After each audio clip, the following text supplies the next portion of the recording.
지금부터 들려드릴 이야기는 한 여자가 인생 밑바닥까지 떨어졌다가 다시 일어선 이야기입니다. 그리고 그 여자를 다시 한번 짓밟으려 했던 전 남편이 딱 10분 만에 자기 손으로 쌓아 올린 모든 것을 잃어버리는 이야기이기도 합니다. 장소는 서울 변두리 허름하지만 손님 끊이지 않는 국밥집. 이름은 정든 국밥이었습니다. 주인공의 이름은 편의상 은주라고 하겠습니다. 나이는 43. 12시간씩 뼈해장국을 끓이고 새벽 5시에 나와 사골 육수를 우려내는 여자였습니다. 그리고 그날 이혼한 지 4년 만에 전 남편이 새아내를 데리고 이 식당 문을 열고 들어왔습니다. 그는 은주를 알아보지 못했습니다. 아니, 알아보고도 모른 척했다는 표현이 더 정확할지도 모르겠습니다. 그가 자리에 앉으며 내뱉은 첫 마디는 이랬습니다. 아줌마, 국밥 2그릇만 말아주소. 빨리요, 시간 없으니까. 은주는 그 말을 듣고 잠시 굳어졌습니다. 4년 만에 다시 마주한 얼굴이었으니까요. 하지만 그녀는 이내 표정을 지우고 주방으로 들어가 뚝배기에 국물을 부었습니다. 그리고 정확히 10분 뒤 그 식당 안에서는 아무도 예상하지 못한 일이 벌어지기 시작했습니다. 전 남편의 인생을 그가 손수 무너뜨리게 되는 사건이었습니다. 이야기는 15년 전으로 거슬러 올라갑니다. 은주가 태석을 처음 만난 건 28살 친구 결혼식 피로연에서였습니다. 태석은 그 자리에서 가장 말을 잘하는 남자였습니다. 목소리는 걸걸했고 사람들을 웃기는 재주가 있었고 명함에는 작은 무역회사 과장이라는 직함이 적혀 있었습니다. 저 이런 자리에서 이렇게 예쁜 분 처음 봤습니다. 하고 태석이 웃으며 말했을 때 은주는 그 말이 뻔한 멘트라는 걸 알면서도 마음이 흔들렸습니다. 28이라는 나이는 사랑이 진짜인지 가짜인지 구분하는 눈보다 사랑받고 싶다는 마음이 더 큰 나이였으니까요. 연애는 일사천리로 진행됐습니다. 6달 만에 상견례를 했고 1년 만에 결혼식장에 섰습니다. 은주의 부모님은 딸이 30 전에 좋은 사람 만나 결혼한다며 기뻐하셨고 태석의 부모님도 처음엔 살가운 모습을 보이며 은주를 반겼습니다. 시어머니 될 분은 상견례 자리에서 이런 말을 했습니다. 우리 태석이가 참 능력이 있어요. 앞으로 회사에서도 계속 승진할 거고 몇 년 안에 자기 사업 차릴 거예요. 은주 씨는 그냥 옆에서 내조만 잘해주면 돼. 은주는 그 말을 철석같이 믿었습니다. 자기가 벌어둔 돈, 결혼 준비하며 모아둔 전세자금까지 태석의 사업 미천에 보태주면서 미래를 함께 그렸습니다. 친정 부모님이 딸 시집 보내며 마련해주신 혼수 자금 일부까지도 태석은 사업 초기 자금이 필요하다며 조심스럽게 부탁했고 은주는 별다른 의심 없이 그 돈을 내주었습니다. 결혼 초반 3년은 그럭저럭 평범했습니다. 태석은 회사를 그만두고 작은 유통업체를 차렸고 은주는 회사에 다니며 생활비를 벌었습니다. 아이는 생기지 않았지만 두 사람은 그런대로 잘 맞춰가는 듯 보였습니다. 주말이면 함께 마트에 가서 장을 보고 명절이면 양가를 오가며 인사를 드리고 남들 눈에는 평범하고 다정한 부부처럼 보였습니다. 문제는 결혼 5년 차부터 시작됐습니다. 태석의 사업은 처음엔 그럭저럭 굴러가는 듯 했지만 사실 속을 들여다보면 밑빠진 독이었습니다. 무리한 확장, 근거 없는 자신감으로 벌인 투자, 그리고 그 모든 손실을 메꾸기 위해 은주 몰래 빌린 사채까지. 은주는 몰랐습니다.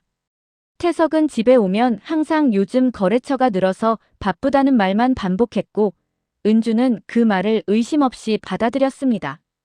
결혼 생활이라는 게 원래 그런 거라고 부부는 서로 모든 걸 다 알 필요는 없다고 생각했으니까요. 하지만 결혼 7년 차가 되던 해 은주는 우연히 태석의 휴대폰에서 낯선 여자와 주고받은 메시지를 발견하게 됩니다. 오빠, 오늘 어머니 병원비 문제로 힘들어하는 나한테 이렇게 잘해줘서 고마워. 은주 씨 몰래 이렇게 챙겨주는 거 진짜 미안하기도 하고 고맙기도 하고 라는 문장이었습니다. 그 여자의 이름은 수진. 태석의 거래처에서 만난 여자였습니다. 나이는 32, 이혼 경력이 있고 어린 딸이 하나 있었습니다. 은주는 그 메시지를 보고도 처음엔 믿을 수가 없었습니다. 착각이라고, 오해라고 스스로를 다독였습니다. 남편의 휴대폰을 몰래 들여다본 자신이 오히려 잘못한 것 같은 죄책감마저 들었습니다. 하지만 그 뒤로 발견된 증거들은 더 이상 오해라고 할 수 없는 것들이었습니다. 모텔 결제 내역, 수진 앞으로 송금된 돈, 그리고 결정적으로 태석의 통장에서 빠져나간 은주 몰래 발급된 명의도용 대출까지 드러났습니다. 태석은 은주의 이름으로 대출을 받아 그 돈을 수진에게 쏟아붓고 있었습니다. 은주가 이 사실을 따지자 태석은 처음엔 발뺌했습니다. 그러다 증거를 들이밀자 오히려 화를 냈습니다. 그래, 나 바람났다. 근데 너는 나한테 뭘 해줬는데 애도 못 낳고 집에서 뭐 했어? 라는 말이 태석의 입에서 나왔습니다. 그 말을 들은 순간 은주는 7년이라는 세월이 통째로 부정당하는 기분이었습니다. 자신이 바쳤던 시간과 노력, 그리고 믿음이 한순간에 조롱거리로 전락한 것 같았습니다. 이혼 소송은 예상보다 훨씬 길고 지저분했습니다. 태석은 재산을 미리 빼돌려 놓았고 사업체 명의를 부모님 앞으로 돌려놓았습니다. 은주가 변호사를 선임해 재산 분할을 청구했지만 서류상으로 남은 재산은 거의 없었습니다. 설상가상으로 은주 명의로 몰래 받아둔 대출은 고스란히 은주의 빚으로 남았습니다. 태석은 몰랐다. 너도 서명한 거 아니냐 하며 책임을 회피했고 법정에서도 뻔뻔하게 굴었습니다. 심지어 시댁 식구들은 은주가 남편 관리를 못해서 이런 일이 생겼다는 식으로 몰아붙이기까지 했습니다. 결국 은주는 위자료 한 푼 제대로 받지 못한 채 이혼 도장을 찍었습니다. 8년 결혼 생활의 끝은 통장에 남은 200만 원과 빚 5천만 원이었습니다. 친정 부모님께는 차마 사실대로 말할 수 없었습니다. 자존심 때문이 아니라 이미 연로하신 부모님께 걱정을 더 얹어드리고 싶지 않아서였습니다. 명절에 잠깐 들를 때마다 은주는 괜찮은 척, 잘 지내는 척 웃어 보였습니다. 그리고 돌아오는 버스 안에서 혼자 눈물을 삼켰습니다. 은주는 그렇게 36의 나이에 빈손보다 못한 빚쟁이 신세로 다시 시작해야 했습니다. 이혼 후 은주가 가장 먼저 한 일은 원룸 보증금을 빼서 빚 일부를 갚는 것이었습니다. 그리고 낮에는 식당 주방 보조로 일하고 밤에는 편의점 야간 아르바이트를 뛰었습니다. 하루 서너 시간 쪽잠을 자며 버티는 날들이 이어졌습니다. 몸은 힘들었지만 오히려 마음은 이상하리만치 담담해졌습니다. 더는 누군가의 눈치를 보지 않아도 되고 더는 거짓말에 속을 필요도 없었으니까요. 처음엔 서러움이 컸지만 시간이 지날수록 오히려 홀가분한 감정도 함께 찾아왔습니다. 식당 주방에서 일하던 그 2년 동안 은주는 뜻밖의 재능을 발견하게 됩니다. 사장님이 자리를 비운 날 대신 육수를 우려낸 적이 있었는데 손님들이 오늘따라 국물이 유난히 맛있다며 칭찬을 했던 것입니다. 사장님은 그런 은주를 눈여겨보다가 어느 날 이런 제안을 했습니다. 은주 씨, 손맛이 좋아요. 나중에 기회 되면 이 레시피 가져다가 은주 씨 가게 한번 차려봐요. 그 말이 씨앗이 됐습니다. 은주는 그날부터 목표를 세웠습니다. 빚을 다 갚고 내 이름으로 된 식당을 차리는 것. 그렇게 3년이라는 시간 동안 은주는 하루도 쉬지 않고 일했습니다. 몸이 부서질 듯 아픈 날도 있었고 명절에 혼자 원룸에서 컵라면을 먹으며 눈물을 삼킨 날도 있었습니다. 겨울이면 손이 트고 갈라져서 반창고를 붙이고 설거지를 해야 했고 여름이면 뜨거운 육수 앞에서 땀을 비오듯 흘리며 버텨야 했습니다. 친구들은 하나둘 연락이 뜸해졌습니다. 이혼했다는 사실을 알고 나서 어색해하는 사람도 있었고 은주 스스로도 그런 자리에 나가 웃고 떠들 여유가 없었습니다. 그렇게 은주의 세상은 점점 작아졌지만 대신 그 작은 세상 안에서 은주는 누구보다 단단해지고 있었습니다. 하지만 그 시간들이 헛되지 않았습니다. 39살이 되던 해 은주는 마침내 빚을 다 청산하고 작은 상가 한 칸을 얻어 국밥집을 열었습니다. 이름은 정든국밥. 손님들에게 정붙이고 오래오래 함께하고 싶다는 마음을 담은 이름이었습니다. 처음엔 손님이 거의 없었습니다. 하루 매출이 5만 원도 안 되는 날이 태반이었고 월세 내기도 빠듯했습니다. 개업 첫 달에는 재료비를 감당하지 못해 은주 자신은 하루에 한 끼만 먹으며 버텨야 했던 날도 있었습니다. 하지만 은주는 포기하지 않았습니다. 새벽 4시에 나와 사고를 우려내고 직접 담근 깍두기와 배추김치를 내놓으며 정성을 다했습니다. 손님이 한 그릇을 다 비우면 국물을 조금이라도 더 채워주는 마음 씀씀이도 잊지 않았습니다. 그렇게 반년, 1년이 지나면서 입소문이 나기 시작했습니다. 정든 국밥 뼈해장국이 진짜 물건이다 라는 소문이 동네에 퍼졌고 점심때면 줄을 서서 기다리는 손님들이 생겼습니다. 단골 손님 중에는 근처 파출소 경찰관들도 있었고 택시기사들도 있었고 근처 시장 상인들도 있었습니다. 다들 은주를 사장님 혹은 친근하게 이모라고 부르며 따랐습니다. 개중에는 은주의 사연을 대략이나마 알고 있는 이들도 있었지만 아무도 그 얘기를 함부로 꺼내지 않았습니다. 그저 묵묵히 국밥 한 그릇을 비우고 다음에 또 오겠다는 인사로 응원을 대신했습니다. 그렇게 4년이 흘렀습니다. 이제 정든 국밥은 하루 매출이 100만 원을 훌쩍 넘는 동네에서 소문난 맛집이 되어 있었습니다. 은주는 여전히 새벽마다 육수를 끓이며 생각했습니다. 이제는 더 이상 누구에게 기대지 않아도 된다고 스스로 일으켜 세운 이 인생이 진짜 내 것이라고. 그리고 바로 그날 낯익은 얼굴이 문을 열고 들어왔습니다. 가을이 깊어가던 어느 평일 점심시간이었습니다. 식당 안은 여느 때처럼 손님들로 붐볐습니다. 문이 열리는 소리와 함께 한 남자와 화려하게 차려입은 여자가 들어왔습니다.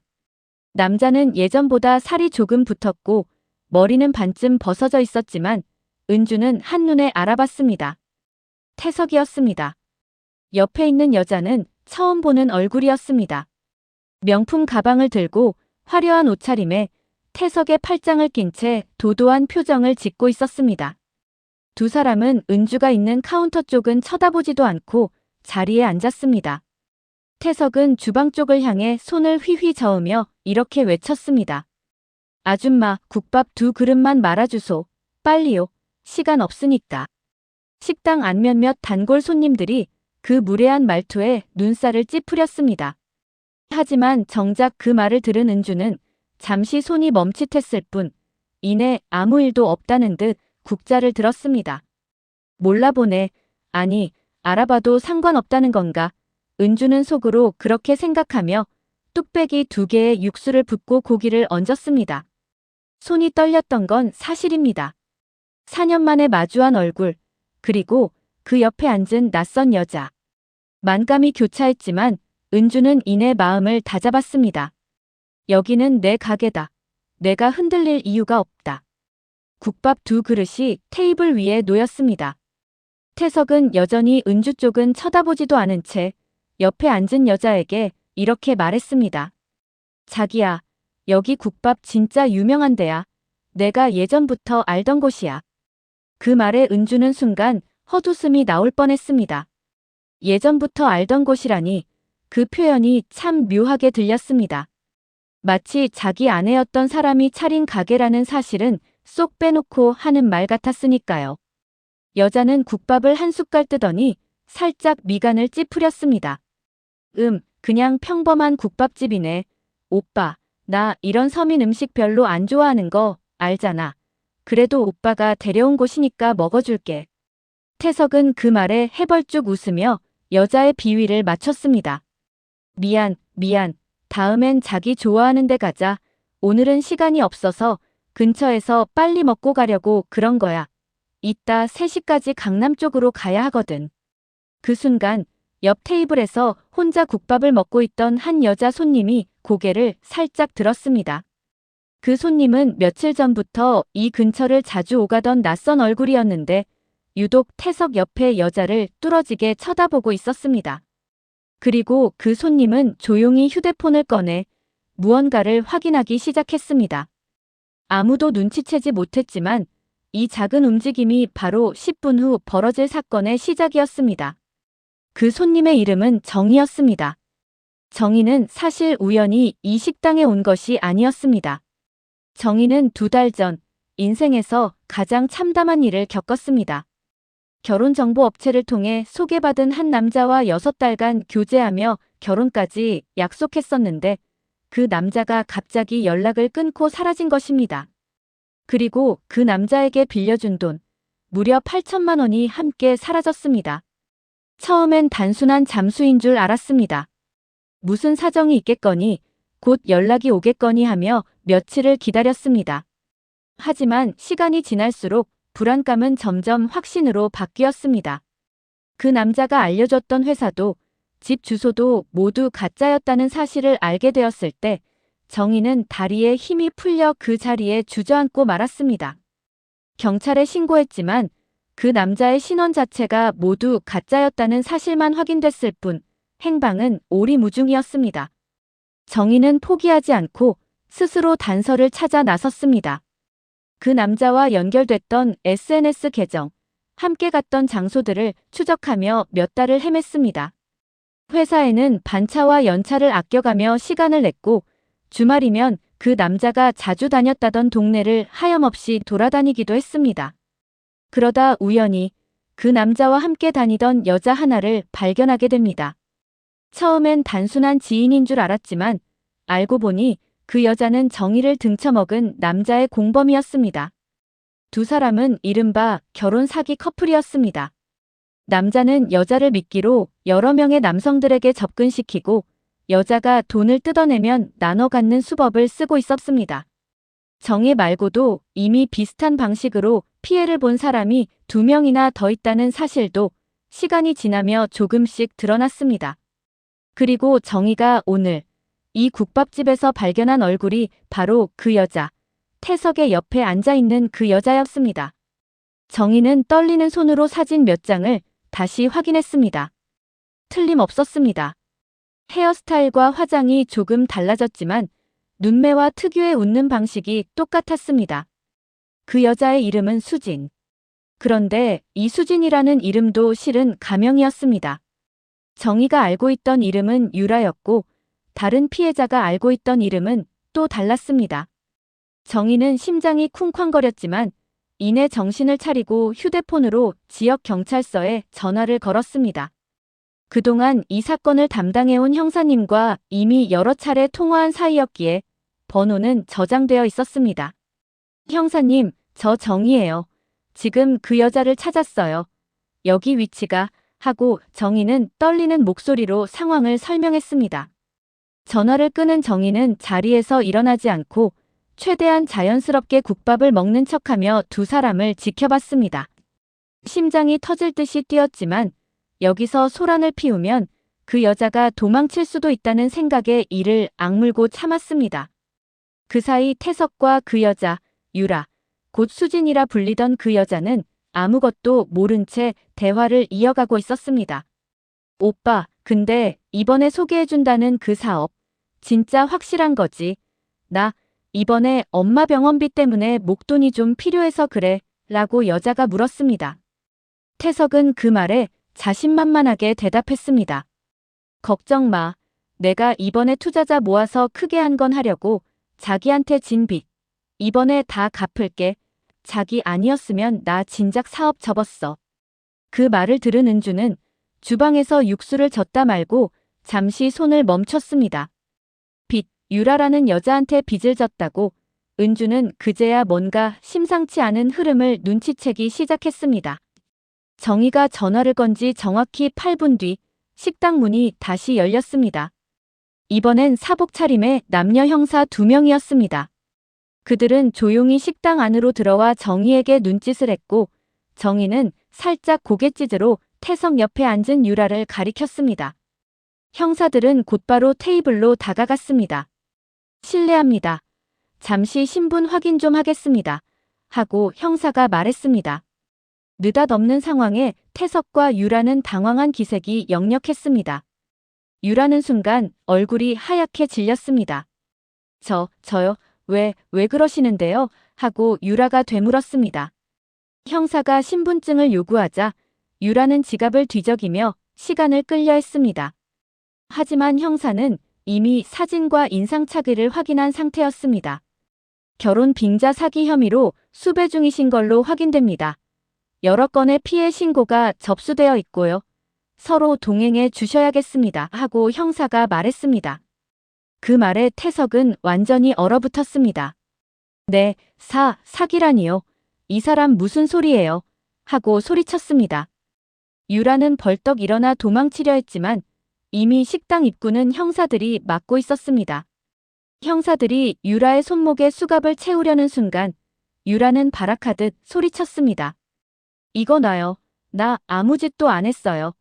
저 사람이 다 알고 있었어요. 저 사람도 한패라고요. 그 말에 식당 안이 순식간에 술렁였습니다. 태석은 새하얗게 질린 얼굴로 손사래를 쳤습니다. 무슨 소리야. 나는 아무것도 몰라.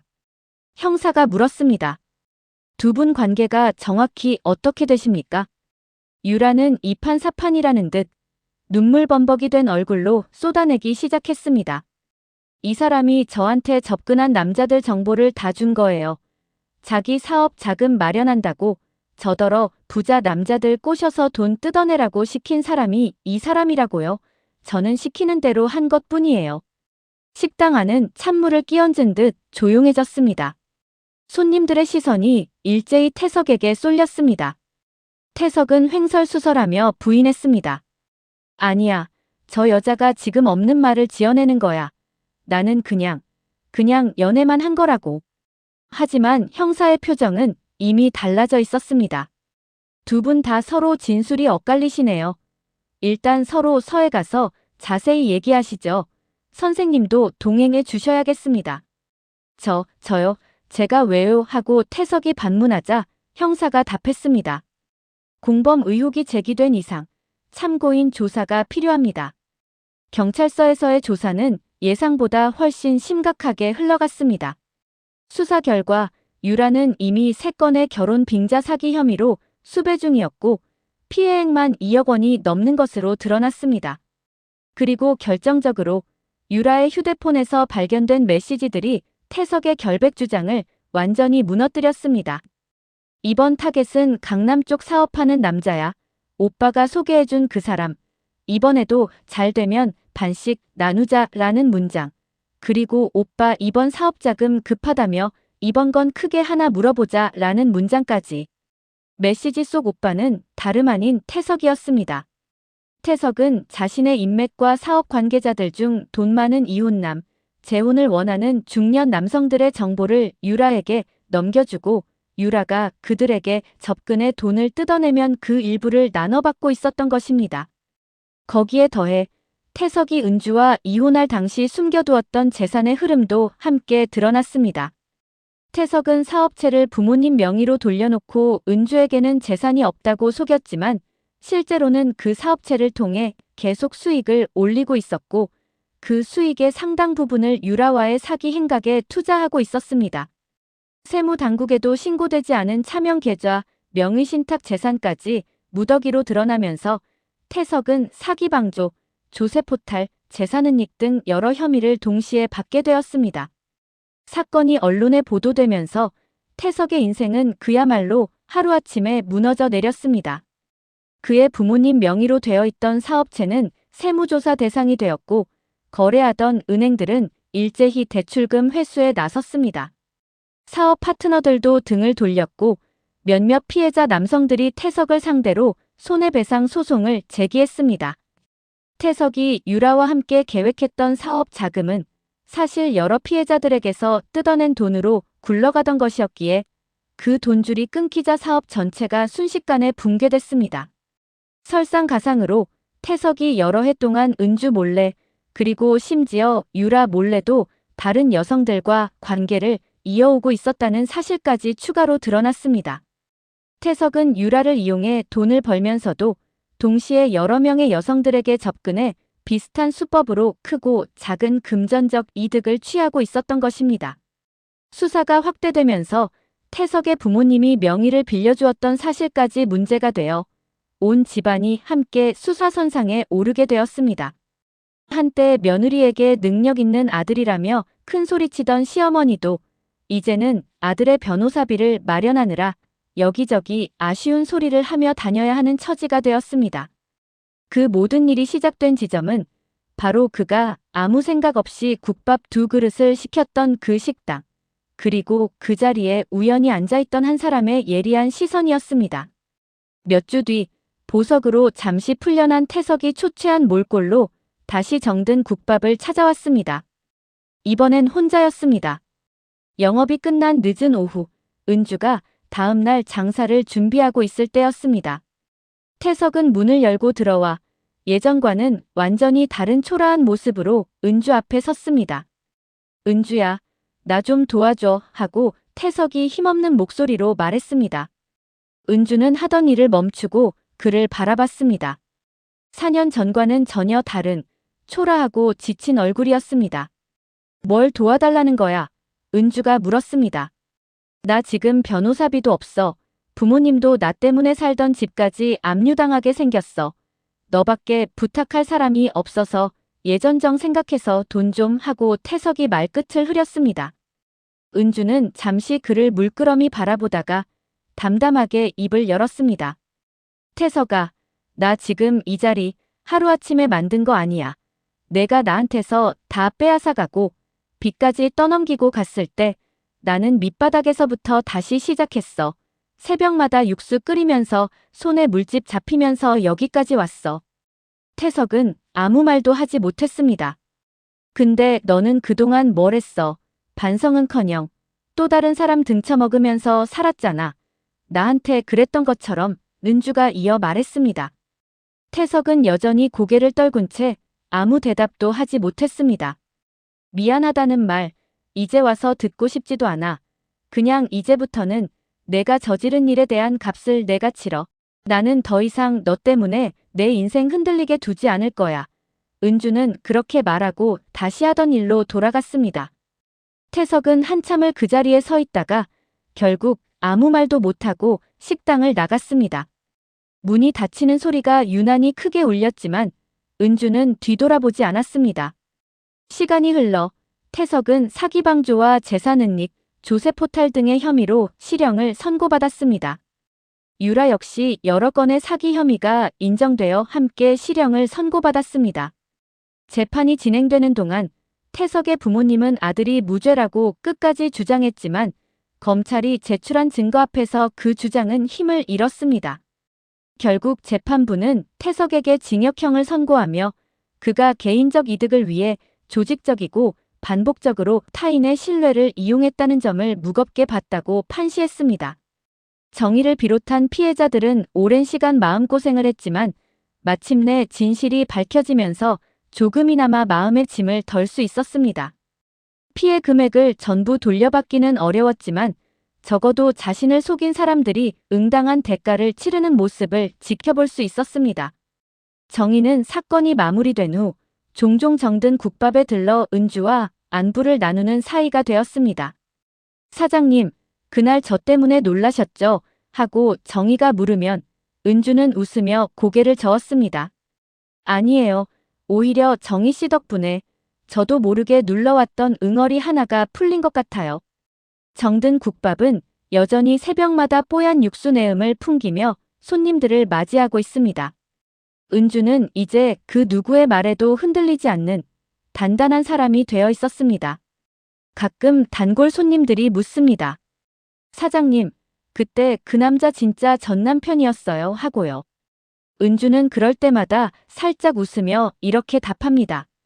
네, 맞아요. 근데 이제는 그냥 손님이었던 사람 중 한 명일 뿐이에요.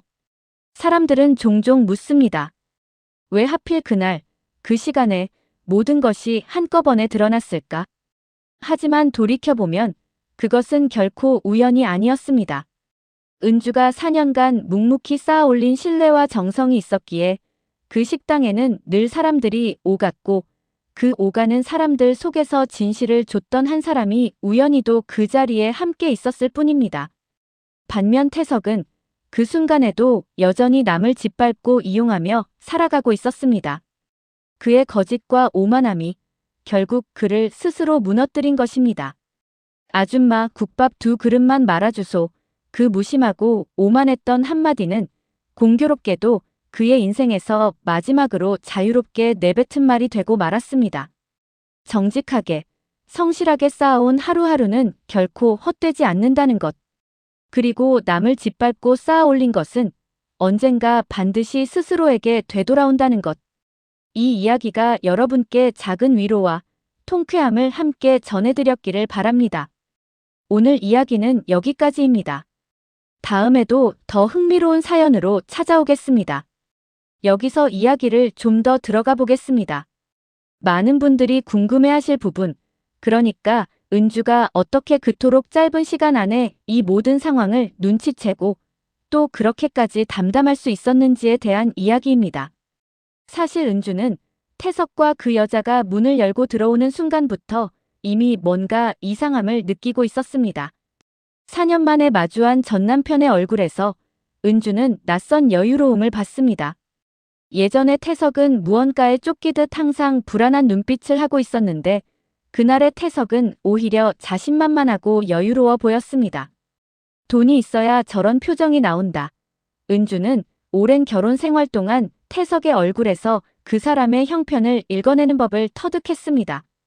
사업이 잘 풀릴 때와 안 풀릴 때 태석의 말투와 몸짓은 확연히 달랐으니까요. 그리고 그날의 태석은 분명 무언가로 자신감을 얻은 사람의 얼굴을 하고 있었습니다. 그 자신감의 정체가 무엇인지는 은주도 처음엔 알 수 없었습니다.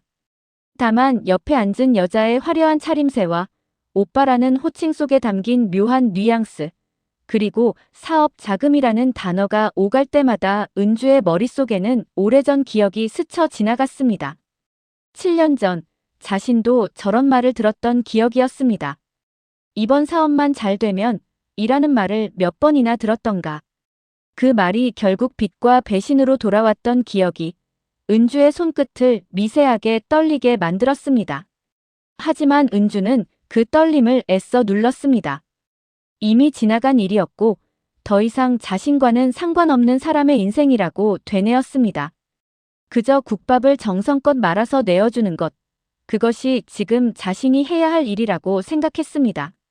한편 정희의 시선에서 이야기를 조금 더 들여다보겠습니다. 정희가 그날 정든 국밥에 들른 것은 사실 순전한 우연은 아니었습니다.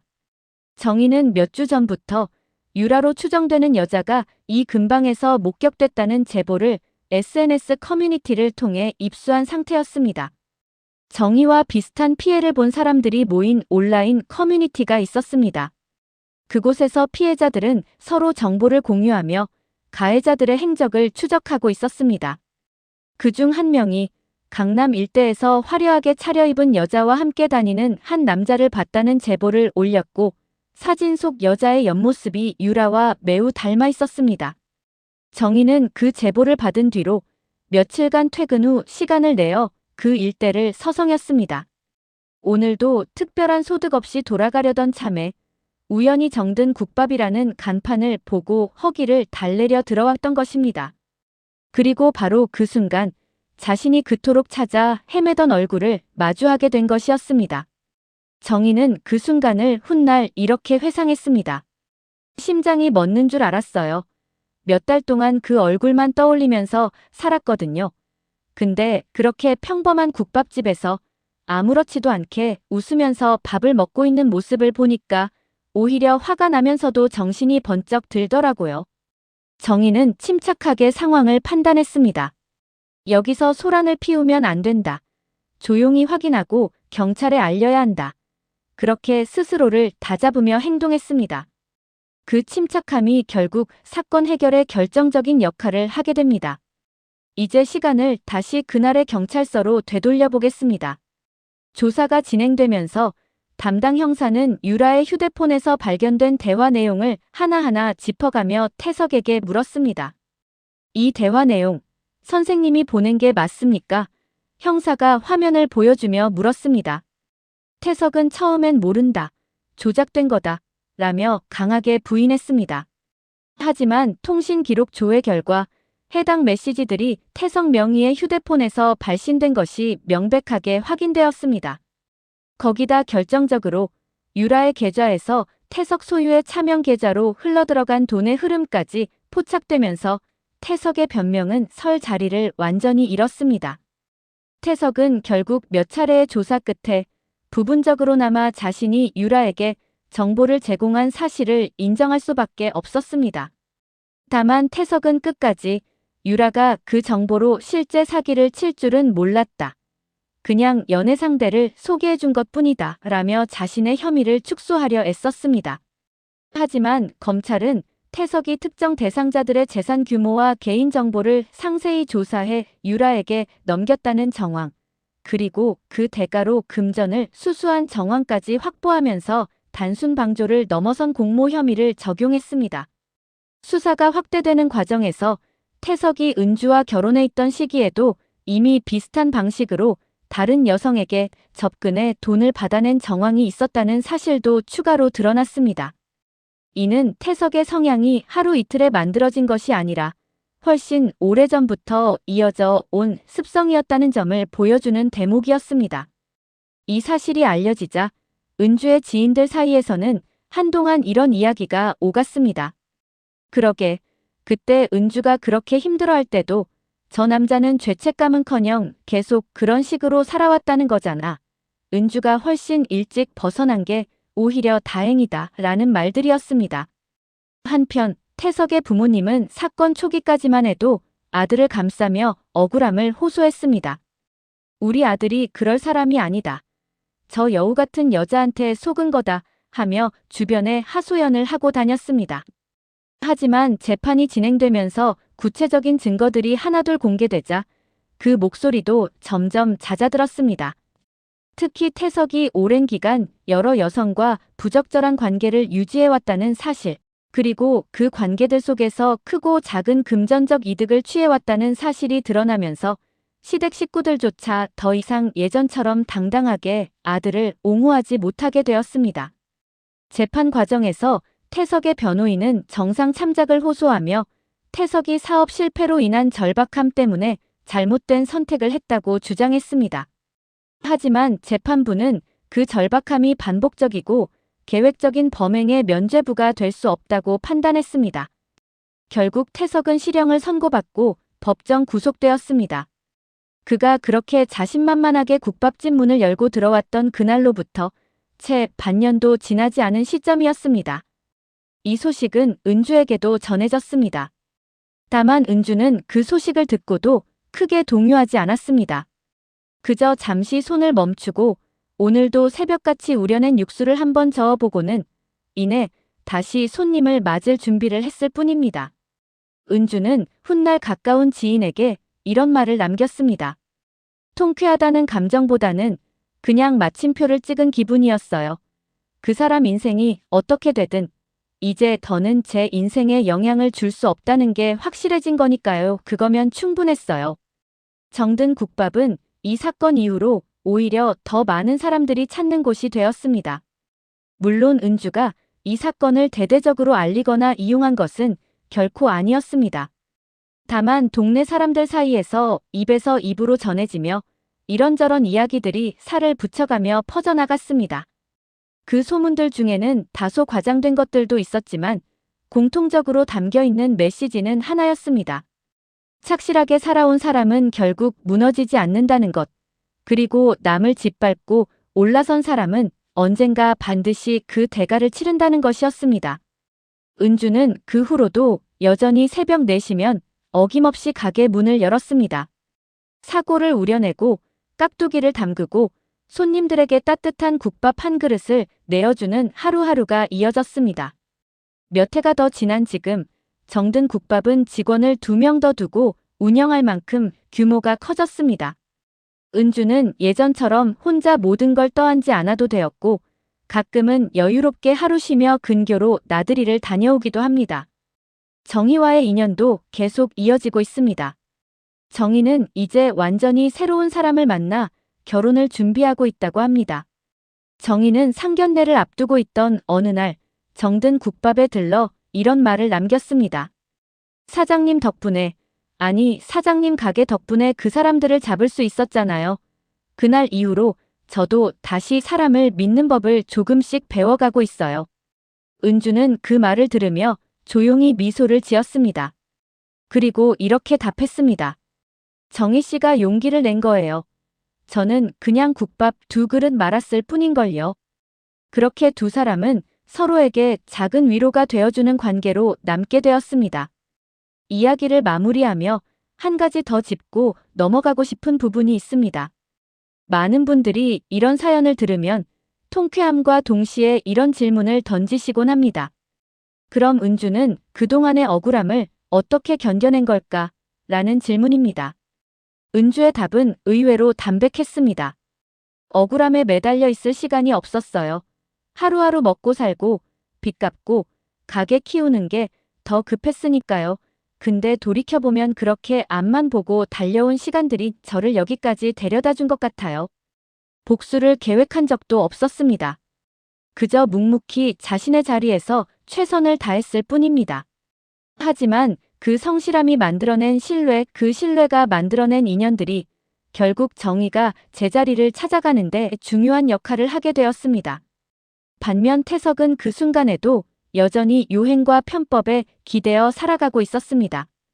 그 차이가 결국 두 사람의 운명을 완전히 갈라놓았습니다. 지금 이 순간에도 어딘가에서 묵묵히 자신의 하루를 성실하게 채워가고 계신 분들이 많으실 겁니다. 당장은 그 노력이 아무 의미 없어 보일 수도 있습니다. 하지만 이 이야기가 보여주듯 정직하게 쌓아온 시간은 결코 배신하지 않습니다. 여기서 조금 더 시간을 앞으로 돌려 못다한 이야기 몇 가지를 더 들려드리려 합니다. 먼저 태석이 실형을 선고받고 수감된 이후 그의 어머니가 정든 국밥을 다시 찾아온 적이 있었습니다. 아들이 감옥에 들어가고 반년쯤 지난 겨울이었습니다. 예전 같으면 상상도 할 수 없는 일이었지만 시어머니는 초라해진 행색으로 조심스럽게 식당 문을 열고 들어왔습니다. 은주는 그 얼굴을 보고 순간 멈칫했습니다. 한때는 이 사람 앞에서 며느리로서 늘 조심스러웠던 기억이 새삼 낯설게 떠올랐습니다. 며느리, 아니 은주야. 시어머니는 호칭조차 어색하게 고르며 말을 꺼냈습니다. 내가 이런 말할 자격 없는 거 알아. 근데 그래도 한때 한 식구였으니까 태석이 좀 만나줄 수 있겠니? 면회라도 한번 하고 부탁했습니다. 은주는 잠시 아무 말 없이 그 얼굴을 바라봤습니다. 그리고 담담하게 답했습니다. 어머니, 저는 이제 그 사람이랑 아무 상관없는 사람이에요. 죄송하지만 그건 제가 해드릴 수 있는 일이 아니에요. 시어머니는 그 말에 눈물을 글썽였습니다. 그때 우리가 너무했지. 이제 와서 이런 말 하는 게 무슨 소용인가 싶지만 미안하다, 은주야. 은주는 그 사과를 듣고도 크게 동요하지 않았습니다. 다만 이렇게 답했습니다. 그 말씀은 이제 저한테 하실 필요 없어요. 저는 이미 그 시간에서 벗어난 지 오래됐거든요. 다만 앞으로는 누구한테든 그런 식으로 사람 마음 이용하는 일은 없었으면 좋겠어요. 시어머니는 더 이상 아무 말도 하지 못하고 결국 국밥 한 그릇 값을 계산대에 올려놓고는 조용히 가게를 나섰습니다. 은주는 그 뒷모습을 보며 이상하게도 미움보다는 씁쓸함이 먼저 밀려왔다고 훗날 회상했습니다. 한편 이 사건을 계기로 정든 국밥에는 뜻밖의 인연들이 하나둘 늘어났습니다. 그날 현장에 있었던 몇몇 단골 손님들은 은주가 그런 상황에서도 흔들리지 않고 담담하게 자신의 일을 해내는 모습을 보고 오히려 더 큰 신뢰를 갖게 되었다고 말했습니다. 근처 건어물 가게를 운영하는 한 단골 손님은 이런 말을 남겼습니다. 그날 이후로 나는 이 집 국밥이 더 맛있어진 것 같아. 사장님이 그렇게 단단한 사람인 줄 알고 나니까 국물 한 숟갈에도 믿음이 더해지는 느낌이랄까? 또 다른 단골 손님인 택시기사 아저씨는 이렇게 말했습니다. 사람이 살다 보면 억울한 일 참 많이 당하는데 그럴 때마다 다 뒤엎고 싸우면서 살 순 없잖아. 근데 이 집 사장님 보면서 배운 게 있어. 그냥 내 할 일. 묵묵히 하다 보면 언젠가 하늘이 알아서 정리를 해준다는 거. 이런 이야기들이 쌓이면서 정든 국밥은 단순한 맛집을 넘어 동네 사람들에게 일종의 쉼터 같은 공간이 되어갔습니다. 힘든 일이 있을 때 이곳에 들러 국밥 한 그릇을 비우고 나면 마음이 한결 가벼워진다는 손님들의 이야기가 하나둘 늘어갔습니다. 은주는 그런 이야기들을 들을 때마다 그저 겸연쩍게 웃으며 이렇게 답하곤 했습니다. 저는 그냥 국밥 끓이는 사람일 뿐이에요. 별다른 대단한 일을 한 것도 아닌데. 하지만 정작 그 담담함과 성실함이야말로 사람들의 마음을 움직이는 가장 큰 힘이었다는 사실을 은주 자신만 모르고 있었는지도 모릅니다. 시간이 흘러 정희의 결혼식이 있었습니다. 은주는 정희의 초대를 받아 결혼식장을 찾았습니다. 정희는 웨딩드레스를 입은 채 은주의 손을 꼭 붙잡고 이런 말을 건넸습니다. 사장님 아니었으면 저는 아직도 그 사람들 찾아다니느라 인생을 허비하고 있었을지도 몰라요. 이제라도 이렇게 새로운 시작을 할 수 있게 돼서 정말 감사해요. 은주는 그 말에 눈시울이 붉어졌습니다. 사실 은주 자신도 그날 정희가 조용히 신고 전화를 걸어주지 않았다면 태석의 실체를 영영 모른 채 그저 무례한 손님 한 명으로 기억했을지도 모를 일이었습니다.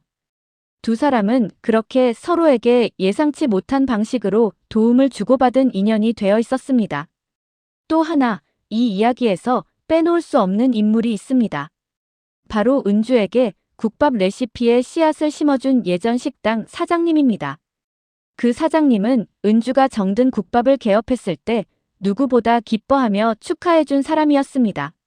사건이 있고 얼마 뒤 그 사장님이 정든 국밥에 들러 이런 말을 했습니다. 은주 씨, 내가 그때 손맛 좋다고 한마디 한 게 이렇게 큰 밑거름이 될 줄은 몰랐네. 근데 진짜 대단한 건 손맛이 아니라 그 힘든 시간을 다 버텨낸 은주 씨 마음이야. 은주는 그 말을 들으며 그동안 자신이 지나온 시간들을 조용히 되짚어봤습니다. 이혼 후 밑바닥에서 시작해 하루하루 버텨온 시간들, 그리고 그 시간들이 결국 자신을 지금 이 자리까지 데려다 주었다는 사실이 새삼 크게 다가왔습니다. 은주는 지금도 종종 이런 말을 합니다. 사람은 결국 자기가 쌓아온 시간의 결과물을 살아가는 거라고. 좋은 시간을 쌓으면 좋은 결과가 따라오고 나쁜 방식으로 쌓아 올린 것은 언젠가 반드시 무너지게 되어 있다고. 태석의 이야기는 바로 그 반대의 예시로 남게 되었습니다. 그는 순간의 이익을 위해 거짓과 편법을 반복하며 살아왔고 결국 그 모든 것이 한꺼번에 무너지는 대가를 치러야 했습니다. 반면 은주는 아무도 알아주지 않는 새벽 시간에도 묵묵히 육수를 우려내며 정직하게 하루하루를 쌓아왔습니다. 그리고 그 시간들이 결국 그녀를 지켜주는 단단한 방패가 되어주었습니다. 이 이야기를 들으신 여러분 중에는 지금 힘든 시간을 보내고 계신 분들도 있을 것입니다. 혹은 억울한 일을 당하고도 아무것도 할 수 없어 답답한 분들도 계실 겁니다. 하지만 은주의 이야기가 전하는 메시지는 분명합니다. 당장 눈에 보이는 변화가 없더라도 묵묵히 자신의 하루를 성실하게 채워나가다 보면 언젠가 그 시간들이 나를 지켜주는 순간이 반드시 찾아온다는 것입니다. 그리고 남을 짓밟고 속이고 이용하며 쌓아 올린 것들은 아무리 화려해 보여도 결국 모래성처럼 무너지고 만다는 건 역시 이 이야기가 우리에게 전하는 분명한 교훈일 것입니다. 마지막으로 하나만 더 덧붙이겠습니다. 훗날 은주는 인터뷰 아닌 인터뷰를 통해 그날의 감정을 이렇게 정리했습니다. 그날 국밥 2그릇을 낼 때 사실 손이 떨렸어요. 근데 저는 그 순간에 결심했어요. 이 사람 때문에 내 마음이 다시 흔들리게 두지 않겠다고. 나는 이미 이 사람 없이도 이만큼 잘 살아왔으니까 오늘도 그냥 늘 하던 대로만 하자고요. 그리고 그 평범한 마음가짐이 결국 가장 강력한 힘이 되었습니다. 흔들리지 않고 서두르지 않고 그저 늘 해오던 대로 뚝배기에 정성을 담아냈던 그 순간이 훗날 돌이켜보면 태석의 몰락과 은주의 단단함을 가장 극명하게 대비시켜 보여주는 장면이 되었습니다. 한 사람은 순간의 허세와 거짓으로 쌓아 올린 인생을 살았고 다른 한 사람은 묵묵한 정직함으로 하루하루를 채워왔습니다. 그리고 그 차이는 결국 10분이라는 짧은 시간 안에 극명하게 드러나고 말았습니다. 여러분도 살아가시면서 때로는 억울하고 분한 순간들을 마주하실 겁니다. 그럴 때마다 이 이야기를 떠올려 주셨으면 합니다. 지금 당장 아무 일도 일어나지 않는 것처럼 보여도 정직하게 쌓아온 시간은 결코 사라지지 않는다는 것을요. 오늘 이야기는 여기까지입니다. 여러분의 하루하루도 언젠가 반드시 빛을 발할 거라 믿습니다. 다음에도 더 흥미롭고 통쾌한 사연으로 다시 찾아오겠습니다. 여러분이 궁금해하실 만한 뒷이야기를 하나 더 들려드리고 마무리하겠습니다. 이 사건이 있고 나서 2년 정도 지났을 무렵 정든 국밥에는 또 한 번 예상치 못한 손님이 찾아왔습니다. 바로 유라, 그러니까 태석과 함께 결혼 빙자 사기 행각을 벌였던 그 여자가 출소 후 조용히 식당 근처를 서성이다 안으로 들어온 것이었습니다. 은주는 그 얼굴을 보고 처음엔 누구인지 바로 알아차리지 못했습니다. 화장기 없는 얼굴, 수수한 옷차림, 예전의 화려함은 온데간데 없이 사라진 모습이었으니까요. 유라는 카운터 근처에 조심스럽게 다가와 이렇게 말했습니다. 저 혹시 기억하실지 모르겠는데 그때 그 자리에 있었던 사람이에요. 이렇게 불쑥 찾아와서 죄송해요. 은주는 순간 마음이 복잡해졌습니다. 저 여자로 인해 벌어진 그날의 소동, 그리고 그 이후 이어진 태석의 몰락까지 여러 감정이 한꺼번에 스쳐 지나갔습니다. 하지만 은주는 이내 평정을 되찾고 담담하게 물었습니다. 여긴 무슨 일로 오셨어요? 유라는 잠시 머뭇거리다 입을 열었습니다. 사장님한테 사과를 드리고 싶었어요. 그날 저 때문에 놀라셨을 텐데, 그리고 사실은 사장님이 어떤 분인지 궁금하기도 했고요. 태석 씨가 늘 말했거든요. 자기 전처는 아무것도 못하는 사람이었다고. 근데 와서 보니까 이렇게 크게 가게를 일구신 거 보고 그 사람 말이 다 거짓이었구나 싶었어요. 은주는 그 말을 듣고 잠시 침묵했습니다. 그리고 이렇게 답했습니다. 그 사람 말은 애초에 믿을 게 못 됐어요. 저도 한때는 그 말에 상처받았지만 지금은 그냥 지나간 이야기일 뿐이에요. 유라는 눈물을 글썽이며 말을 이어갔습니다. 저도 사실 처음부터 이런 삶을 살고 싶었던 건 아니었어요. 근데 한번 잘못된 길에 들어서니까 되돌리기가 너무 어렵더라고요. 이제는 정말 새로 시작해보려고 해요. 작은 일이라도 정직하게 벌면서요. 은주는 그 말에 뭐라 답해야 할지 잠시 고민했습니다. 그리고 결국 이렇게 말했습니다. 저는 그쪽을 용서하고 말고 할 자격은 없는 사람이에요. 다만 진심으로 다시 시작하고 싶다면 그 마음 하나만은 꼭 지키셨으면 좋겠어요. 사람 마음을 이용해서 얻은 것들은 결국 아무것도 남지 않는다는 거 이미 몸으로 겪으셨을 테니까요. 유라는 고개를 숙여 인사하고는 국밥 한 그릇을 주문해 조용히 먹고 자리를 떠났습니다. 그 후로 유라는 다시 정든 국밥에 나타나지 않았습니다. 다만 몇 달 뒤 지방의 한 작은 식당에서 성실하게 일하고 있다는 소식이 지인을 통해 간접적으로 전해졌을 뿐입니다. 은주는 그 소식을 듣고 이렇게 말했다고 합니다. 그 사람이 정말 달라졌는지는 알 수 없죠.